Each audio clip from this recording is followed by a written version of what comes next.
और राजेंद्र जी राठौड़ ने हठधर्मिता करके सीकर मेडिकल कॉलेज को चूरू शिफ्ट करवाया था कि आप में हिम्मत है तो इंग्लिश मीडियम स्कूलों को बंद करके दिखाएं। आज एफआईआर भी दर्ज हुई है पीसीसी चीफ गोविंद सिंह डोटासरा टीकाराम जी जुल्लीबा के विरुद्ध कोई बयान के ऊपर चर्चा चल रही है। सीकर के अंदर पुलियो है जो कौन बना रहे है और कौन अटका रहे है। सबने मिलकर के जो प्रयास किया नौलगढ़ पुलिया का चौड़ाईकरण का, सीकर के सांसद यहाँ से 10 साल से सांसद थे, केंद्र में भाजपा की सरकार ही, लेकिन कणा भी इस चीज का बारे में सोचो को नहीं। मैं आई कह चाहूं कि हमारे पूर्व सांसद जी से कि आप झूठी वाहवाही लूटना बंद कीजिए। बजट घोषणा जो राजस्थान सरकार की थी 21-22, उसमें 45 करोड़ रुपए आदरणीय मुख्यमंत्री जी अशोक जी गहलोत ने इसके चौड़ाईकरण के लिए दिया। नमस्कार, राम राम, मैं रिपोर्टर दिलराज और आपा कांग्रेस जिला अध्यक्ष सुनीता गिठाला जीगन और मामलो है जो सीकर में बड़ो हाईलाइट चल रहा है। चर्चा चल रही है सीकर के अंदर पुलियो है जो कौन बना रहे है और कौन अटका रहे है, तो भी पूरा मामला पर चर्चा है जकी करसा और भी बहुत सारी बातें हैं वहां पर भी बातचीत करसा। तो आपको बहुत बहुत स्वागत पहले तो हमारा चैनल पर। आपके चैनल पर मैं सभी दर्शकों को धन्यवाद देना चाहती हूँ, शुभकामनाएं देना चाहती हूँ कि आपने बहुत अच्छी ग्राउंड रिपोर्टिंग आप हमेशा करते रहते हो, इसके लिए बहुत बहुत शुभकामनाएं सभी दर्शकों को। बहुत बहुत आभार, बहुत बहुत धन्यवाद। मामलो है जो लगातार चल रहा है कि पुलियो में बनायो, पुलियो में बनाबा की कोशिश कर रहा है, में कोई दूसरा कह रहा है बे रोडो अटका रहा है। मामलो है कहीं और कौन एक महीने रोडो अटका रहा है?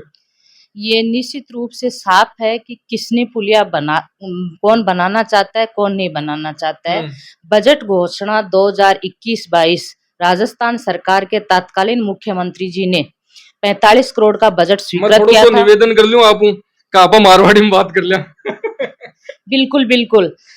राजस्थान सरकार के तत्कालीन मुख्यमंत्री आदरणीय अशोक जी गहलोत साहब ने सीकर के जनप्रतिनिधियों की मांग पर और आम जनता के हित को देखते हुए बजट घोषणा 2021-22 के मायने 45 करोड़ रुपया स्वीकृत किया, लेकिन 45 करोड़ रुपया पर्याप्त हो नहीं है।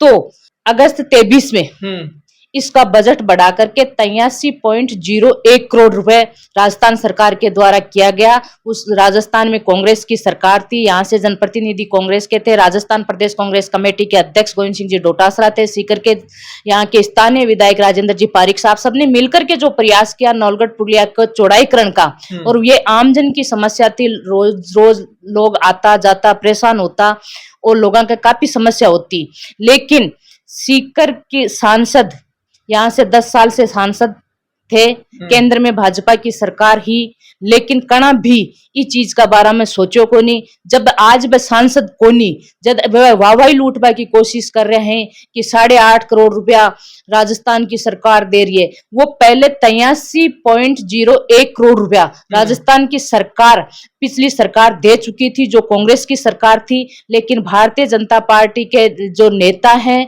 और जो जनप्रतिनिधि हैं वो झूठी वाहवाही लूटने की कोशिश कर रहे हैं, वह कतई सही को नहीं। झूठी वाई की थे बात करी, चुनाव होगा, अब रिजल्ट भी आगा, अठों विधायक है, सांसद है, सगड़ा बनगा, सगड़ा रिजल्ट होगा। बिक बाद में अब कहीं कारण रही हो कि प्रेस कॉन्फ्रेंस करी जा रही है, अब बे काम है जगह सगड़ा गिनाए जा रहे। खुद बता सकते हैं कि अब क्या कारण है। यही काम आप पहले करते, पहले जनता को अवगत करवाते अगर आपने कुछ करवाया होता तो, लेकिन उस समय उन्होंने कुछ नहीं बताया, क्योंकि काम तब गिनवाया जाता है जब काम करवाया जाता है। मैं कहना चाहूँ कि अभी हाल ही में हमारे प्रभारी जिला सचिव श्रेय गुहाजी मई में यहाँ पर आई थी, मैंने स्वयं उनको पूरा कच्चो चिट्ठो ले रखे हुए थे, पूरा मेरे साथ में है। मैंने स्वयं श्रेया गुहाजी को इस नौलगढ़ पुलिया की चौड़ाईकरण के लिए और आम जन की जो और समस्याएं हैं उनके लिए उनसे मिली हूं, उनको ज्ञापन दिया है कि ये नौलगढ़ जो पुलिया है इसको चौड़ा किया जाए। और रही बात के 8.5 करोड़ रुपया काल दिया है, तो एक वाहवाही लूटबा की कोशिश है। 2004 में जब नौलगढ़ रोड को फाटक बंद हुई हो, 20 समय फाटक बंद करवा को रेलवे ने पीसो दियो जा चुके हो। अब जो पीसो लियो है जो नाजायज पीसो है, तो मैं आई कह चाहूँ कि हमारे पूर्व सांसद जी से कि आप झूठी वाहवाही लूटना बंद कीजिए। वर्तमान विधायक भी आपने राजेंद्र जी पारिक भी प्रेस कॉन्फ्रेंस करी और बिक माई ने भी बात चीज बताई कि मैं जब बे 8 करोड़ 8.5 करोड़ रुपया दे चुके हो, तो दोबारा ये रुपया क्या कह रहा है? बिल्कुल आदरणीय हमारे राजेंद्र जी पारिक साहब हमारे वरिष्ठ विधायक हैं, पूर्व मंत्री भी हैं। उन्होंने काफी प्रयास इसके लिए किए थे और उन्होंने सही कहा है कि यह पैसा रेलवे को पहले जमा करा दिया गया था, लेकिन अब दोबारा यही पैसा ले रहे हैं तो ये गलत है।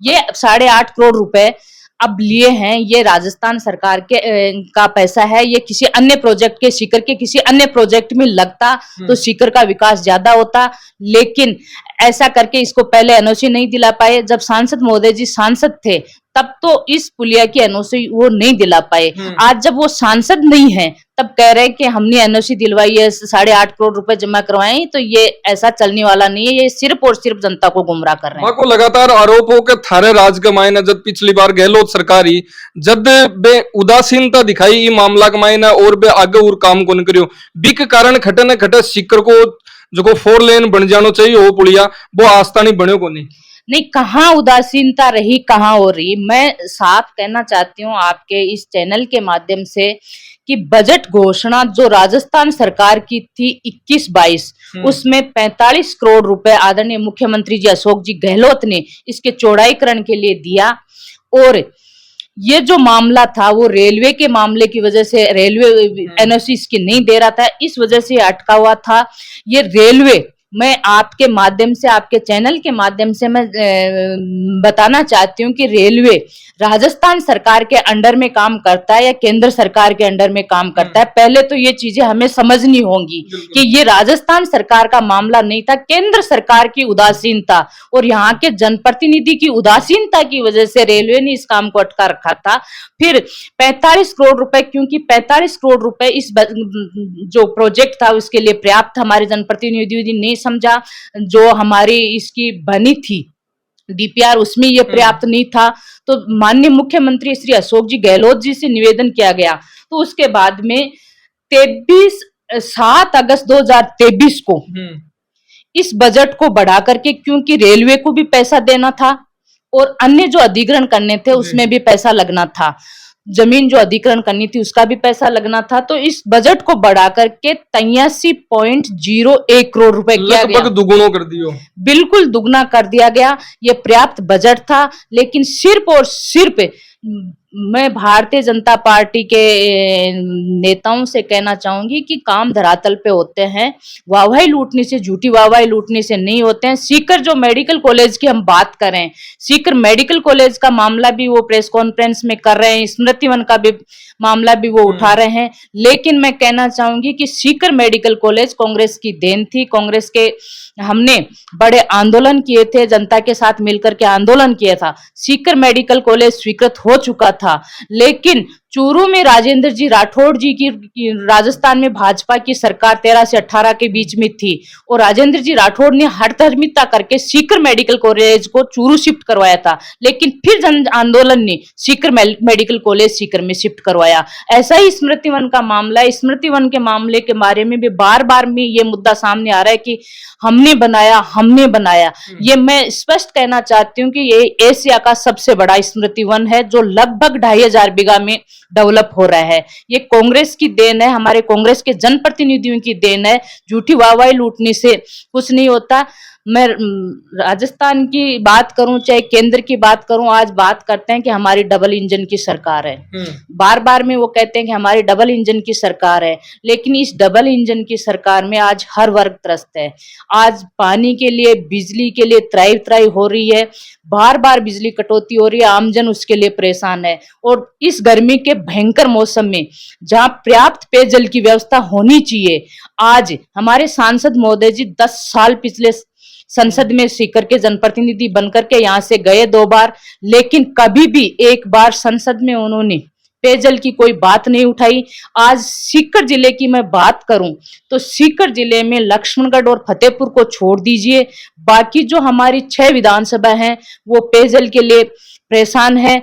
आज हम बात करें तो कुंभाराम लिफ्ट परियोजना के ऊपर मैं आती हूं, जिसके लिए 7,800 करोड़ रुपए का बजट राजस्थान की पूर्व कांग्रेस सरकार ने कुंभाराम लिफ्ट परियोजना में जो वंचित गांव थे सीकर और झुंझुनू के, उनके लिए दिया था, लेकिन इन्होंने उनके ऊपर काम नहीं करके 5500 रुपए उन्होंने स्वीकृत कर दिए थे। उस बजट घोषणा में से 7800 करोड़ की जो बजट घोषणा थी उसमें से 5500 करोड़ रुपए स्वीकृत कर दिए थे। लेकिन राजस्थान में भाजपा की सरकार बनी 7 महीने पहले, लेकिन सरकार की उदासीनता की वजह से वो काम जहां था वहां का वहां अटका हुआ पड़ा है। फिर राजस्थान के मुख्यमंत्री जी हरियाणा जाते हैं और हरियाणा में उस समय तत्कालीन मुख्यमंत्री खट्टर जी थे। उनसे जाकर के कुछ समझौता करते हैं और आकर के यहाँ वाहवाही लूटने की कोशिश करते हैं। और राजस्थान के मुख्यमंत्री भजनलाल जी इस प्रकार से घूमे धन्यवाद यात्रा करते हुए कि हमने यमुना जल समझौता कर लिया। लेकिन मैं कहना चाहूंगी कि यमुना जल समझौता कहाँ है।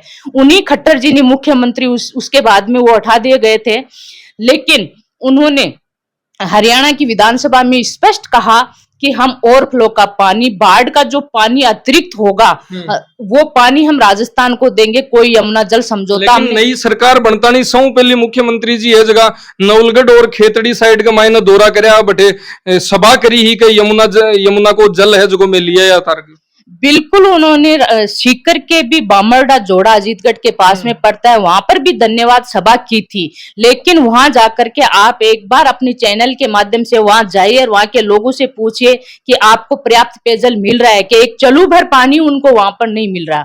तो मैं कहना चाहूंगी कि राजस्थान के मुख्यमंत्री भजनलाल जी शर्मा इस प्रकार से घूमे हेलीकॉप्टर अपना उड़न खटोला लेकर के कि उसकी धुआं से आम जन का दम घुटने लग गया था। उसी का परिणाम है कि आज 11 सीटें हमारे इंडिया गठबंधन ने जीती हैं। और इस प्रकार से घूमे कि वो पर्यटन मंत्री हैं, वो भ्रमण मंत्री हैं, भ्रमण कर रहे हैं और भाषण देते हुए घूम रहे हैं। कांग्रेस लगातार यहाँ भी कहे कि मारी जखी योजना चलती बाका सबका नाम बदलिया जा रहा है, बंद करी जा रही है, जबकि कोई नई योजना नहीं आ रही है, कोई भी ऊपर काम नहीं हो रहा है। सिर्फ और सिर्फ जकी वो नाम बदल रहा आपकी योजना है जकी दिखावा लग रहा है। मैं निश्चित रूप से कहना चाहूंगी कि नाम ही नहीं बदले जा रहे, समीक्षा के नाम पर हमारी योजनाओं को बंद किया जा रहा है। मैं सबसे बड़ी योजना की बात करूं, चिरंजीव स्वास्थ्य बीमा योजना, जिसके लिए WHO ने कहा था कि हिंदुस्तान का एक स्टेट राजस्थान ऐसा है जिसमें 25 लाख तक की चिरंजीवी योजना, जिसमें निःशुल्क इलाज होता है और उसके साथ साथ किसी के साथ अनहोनी हो जाती है तो उसका 10 लाख का दुर्घटना बीमा था। उसको समीक्षा के नाम पर 5 लाख रुपए का कर रहे हैं। हमारे जो जिले राजस्थान की अति महती आवश्यकता थी उनको समीक्षा के लिए उनकी समीक्षा की जा रही है, कमेटियां बनाई जा रही हैं, जिलों को वापस खारिज करने की कोशिश की जा रही है। लेकिन भजनलाल जी की सरकार को हम कांग्रेस के कार्यकर्ताओं की ओर से चेताना चाहते हैं कि अगर हमारी योजनाओं को बंद किया, आज हम करें जो हमारी बहुत ही महत्वपूर्ण 8 रुपए में भोजन की व्यवस्था थी इंदिरा रसोई के माध्यम से, उनको बंद करके उनकी थालियों की संख्या कम कर दी गई। कहाँ एक बेचारा आदमी जो भूखा है वो अपना पेट भरना, उसकी महती आवश्यकता है, वो अपना पेट भरने के लिए कहाँ जाएगा। थालियों की संख्या आज घटाई जा रही है। आज इंग्लिश मीडियम स्कूलों की मैं बात करूं तो राजस्थान में 3700 इंग्लिश मीडियम स्कूल राजस्थान के शिक्षा मंत्री तत्कालीन श्री गोविंद सिंह जी डोटासरा, जो हमारे सीकर से हैं, जो लक्ष्मणगढ़ विधानसभा से चुन करके जाते हैं, वो शिक्षा मंत्री की कुर्सी पर बैठे। उन्होंने आम जन की, किसान की, गरीब की, मजदूर की, युवा की, महिला की, हर वर्ग की पीड़ा को समझते हुए कि किसान का बच्चा, गरीब का बच्चा भी एक अच्छी स्कूल में पढ़े, अच्छी शिक्षा ग्रहण करे और अच्छी जगह पहुंचे, इसी सोच के साथ राजस्थान में इंग्लिश मीडियम स्कूलें खोली थी। लेकिन आज उनके जो मंत्री जी हैं वो बार बार भाषण दे रहे हैं कि हम इंग्लिश मीडियम स्कूलों को बंद करेंगे, ये करेंगे, वो करेंगे। मंत्री जी, हम कहना चाहते हैं कि आप में हिम्मत है तो इंग्लिश मीडियम स्कूलों को बंद करके दिखाएं। ये कांग्रेस का नेता, कार्यकर्ता और आम जन बड़ा आंदोलन करेगी और वो आपके जो गींदड़ भपकियां आप दे रहे हो उनसे हम डरने वाले नहीं है। आप बंद करके दिखाओ, हम कहते हैं आप बंद करके दिखाओ। ये जनहित का मुद्दा है, गरीब का बेटा आपकी सोच है।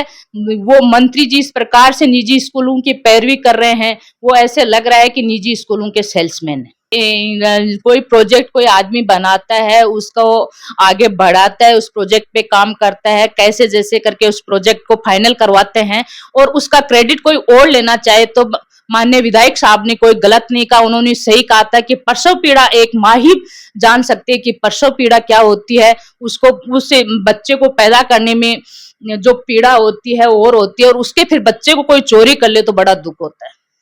आज एफआईआर भी दर्ज हुई है पीसीसी चीफ गोविंद सिंह डोटासरा टीकाराम जी जूलीबा के विरुद्ध कोई बयान के ऊपर। हाँ, निश्चित रूप से कल राजस्थान के कोटा में राजस्थान प्रदेश कांग्रेस कमेटी के अध्यक्ष श्री गोविंद सिंह डोटासरा जी और राजस्थान विधानसभा में नेता प्रतिपक्ष श्री टीकाराम जी जूली के नेतृत्व में कांग्रेस के नेताओं ने, कार्यकर्ताओं ने जनहित के मुद्दों को लेकर के प्रशासन से परमिशन लेकर के जनहित के मुद्दों को लेकर के वहां पर आंदोलन किया था। लेकिन भारतीय जनता पार्टी नहीं चाहती, तानाशाह सरकार नहीं चाहती कि कोई जनहित का मुद्दा उठाए, तो उन्होंने हमेशा, उनकी एक फितरत रही है कि वो अफसरशाही को आगे करती है, कभी संवैधानिक संस्थाओं को आगे करती है।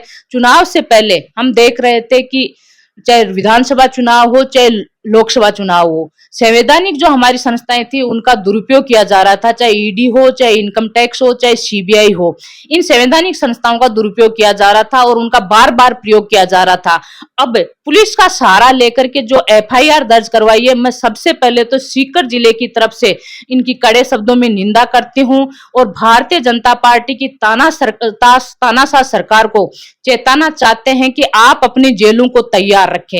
ये कांग्रेस के नेता और कार्यकर्ता जनहित के मुद्दे उठाते रहेंगे और आप अपनी जेलों की जो चार दीवारी है उनको बढ़ाकर तैयार रखिए। आपकी जेलें भर जाएंगी, कम पड़ जाएंगी आपकी जेलें, लेकिन हम जेल भर देंगे। तो जिला अध्यक्ष होबा के नाते अठे कोई बड़ो प्रदर्शन करवा को है? बिल्कुल, निश्चित रूप से हम आपको समय और तारीख बता देंगे। बाकी निश्चित रूप से हम जनहित के मुद्दे उठाएंगे, चाहे भारतीय जनता पार्टी की सरकार और उनकी अफसरशाही कितना ही हमारे ऊपर प्रेशर बना ले, लेकिन हमारा कांग्रेस का नेता और कार्यकर्ता न कभी डरा है, न कभी झुका है, न कभी डरेगा, न कभी झुकेगा। हमेशा जनहित की बात करेगा, सड़क से लेकर के राजस्थान की विधानसभा तक। बहुत बहुत आभार, बहुत बहुत धन्यवाद आपको हमारे साथ जुड़ने के लिए। बहुत बहुत धन्यवाद। तो आपने साथ में सीकर कांग्रेस जिला अध्यक्ष और हम बातचीत करी और हर मुद्दा के ऊपर आपकी राय है जगी रखी। तो ये रिपोर्टर दिलराज के साथ में जुड़े रहो, बने रहो और थारो प्यार प्रेम है जो बनाए रखो। धन्यवाद साहब।